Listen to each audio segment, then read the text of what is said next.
आणि आताची सगळ्यात मोठी बातमी आपण एनडीटीव्ही मराठीवर पाहणार आहोत। कुर्ला परिसरात लोकलला भीषण आग लागल्याचं पाहायला मिळतंय।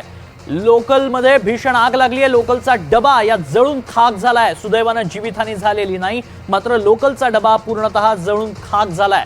अतिशय महत्त्वाची आणि मोठी बातमी मुंबईतनं कुर्ला परिसरातनं येते। कुर्ला रेल्वे स्टेशनवर उभ्या असलेल्या लोकलच्या डब्याला भीषण आग लागल्याचं पाहायला मिळालंय। लोकलचा डबा या जळून खाक झालाय। सुदैवाने यात कोणतीही जीवितहानी झालेली नाही, मात्र लोकलचा डबा पूर्णपणे जळून खाक झालाय। साइडिंगला उभ्या असलेल्या या लोकलमध्ये ही आग लागल्याचं पाहायला मिळतंय। एक्सक्लुसिव्ह दृश्य आपण एनडीटीव्ही मराठीवर पाहतोय आणि यात लोकलचा पहिला डबा जळून खाक झालाय। नेमकं या आगीचं कारण अद्याप अस्पष्ट आहे। ही आग नेमकी कशी लागली याबद्दल अजूनही स्पष्टता नाही, मात्र या आगीमध्ये अद्याप जीवितहानी झालेली नाही। सुदैवाने कोणतीही जीवितहानी झालेली नाही। कुर्ला स्थानकात उभ्या असलेल्या लोकलच्या डब्याला ही आग लागली आहे।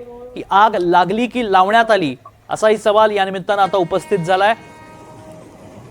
कुर्ला कारशेड परिसरातही मोठ्या प्रमाणात लोकल्स उभ्या असतात आणि त्यातीलच एका लोकलला आग लागल्याचं प्रथमदर्शनी पाहायला मिळतंय।